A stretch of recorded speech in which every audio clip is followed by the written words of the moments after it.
हरे कृष्ण। लोग अक्सर एक सवाल पूछते हैं कि अच्छे लोग हमेशा दुखी क्यों होते हैं, उनके जीवन में संकट क्यों आते हैं, और जो बुरे कर्म करते हैं वो सुखी क्यों होते हैं।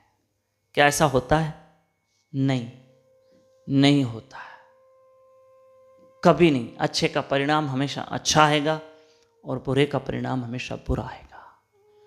अगर कोई व्यक्ति जिसके कर्म आज बुरे हैं पर उसके जीवन में सुख बहुत है, तो हमें दिखता है हाँ भाई ये तो बुरे कर्म कर रहा है पर उसके तो सुख बहुत है, तो देखो वो आज बुरे कर्म कर रहा है, तो जो उसको सुख मिला है ना वो उसका पिछला है जो अभी वो भोग रहा है ना। बुरे कर्म अभी चल रहे हैं पर रास्ते में आड़े में अच्छा कर्म आ गया ना पुराना, तो उसका फल भोग रहा है। श्री राधे श्री राधे श्री राधे श्री राधे। सुनना, आगे सुनिए। जैसे एक व्यक्ति ट्रेन में पानी की बॉटल्स बांट रहा था, 1-1 लीटर पानी की, ये ले लो तुम भी पियो, तुम भी, 100 बोतलें बांट। अचानक टीसी आया, उस व्यक्ति से पूछा टिकट, तो व्यक्ति ने कहा टिकट नहीं है। बोला पेनल्टी भरो। 2000 रुपये दंड भरना पड़ा, 3000 रुपये दंड भरना पड़ा। लोगों ने कहा हाय कितना अच्छा इंसान था, पानी बांट रहा था और 3000 रुपये दंड भरना पड़ा। भाई वो जो पानी बोतलें बांट रहा है ना वो अभी अच्छा कर्म बना रहा है अपना, और जो दंड पड़ा ना तो वो दंड इसलिए पड़ा क्योंकि उसने टिकट नहीं ली थी, ये पहले की गलती है। जो 1 घंटा पहले वो गलती कर चुका है, 1 हफ्ता पहले टिकट नहीं लिए, उसकी गलती भोग रहा है ना। और जो अभी पानी बांट रहा है वो आगे सुख भोगेगा वो उसका। तो इसी तरह से हमें भी जीवन में लगता है अरे ये तो व्यक्ति बहुत बुरे काम करता है, इसके तो कर्म अच्छे नहीं है, ये तो शराब पीता है, इसका बिजनेस भी सही नहीं है, फिर भी ये कैसे सुखी है, बहुत खुश है भैया, बहुत खुश, बुराई में तो कमाई है। अरे नहीं नहीं, बुराई में कमाई नहीं है, बुराई में तो अशांति है। ये इसलिए भी आपको खुश नजर आ रहा है वो व्यक्ति, इसलिए क्योंकि उसका कोई पहले का अच्छा कर्म आड़े आ गया है, इसलिए वो खुश लगा पड़ा है। और आप कभी मत सोचना हम लोग तो कथा सुनते हैं, भजन करते हैं, एकादशी का व्रत करते हैं, ये करते हैं, फिर भी हमारे जीवन में जीवन में समस्याएं क्यों हैं। देखो भैया, हम अभी अच्छे कर्म कर रहे हैं पर कोई पुराना कोई कर्म आड़े आ गया तो क्या करोगे।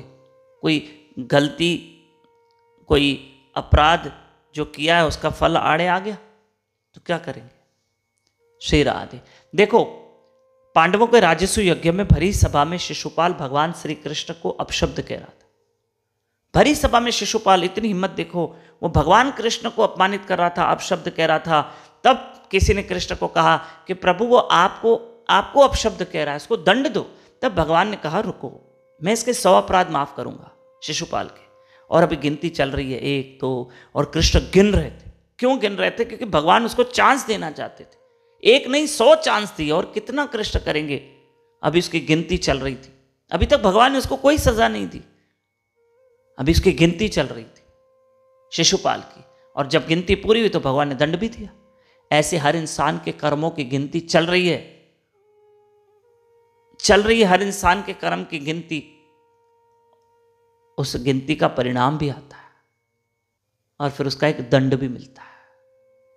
ठीक है, ये मन से धारणा ही निकाल दो कि बुरे कर्म करने वाला सुखी होता है और अच्छे कर्म, हम तो अच्छे कर्म करते हैं, हम तो दुखी हैं, हमारे जीवन में तो ये दुख है, ये चिंता है, ये तकलीफ। नहीं, भगवान ने देखो, भगवान गिनती गिन रहे थे शिशुपाल की, 1 2 3 4 गिन रहे थे कृष्ण। इसे सबकी गिनती चालू है। शिशुपाल को जैसे उसका परिणाम मिला, तो हर व्यक्ति को, अगर मैं बुरा हूं तो मुझे भी परिणाम भोगना पड़ेगा। आज मैं आपको सुखी नजर आ रहा हूं, लेकिन उसका परिणाम मुझे आगे भोगना पड़ेगा, क्योंकि गिनती चालू है मेरी। इसलिए सावधान रहें हम, और खूब भजन करें, ये आगे नाम सिमरन करो, उसी में हमारा भला है, और बुराई में कुछ नहीं रखा है। और नए लोग मेरे साथ व्हाट्सएप पे जुड़ो, ये कथा आगे भी फॉरवर्ड करना, और नए लोग जुड़ेंगे भक्त हमसे 9284826810। इसी नंबर पे अपना और अपने शहर का नाम व्हाट्सएप पे लिख कर भेजें, हम आपको जोड़ देंगे, और डेली आप घर बैठे कथा प्राप्त करें। हरे कृष्ण कृष्ण कृष्ण हरे हरे, हरे राम राम राम हरे हरे। श्री राधे।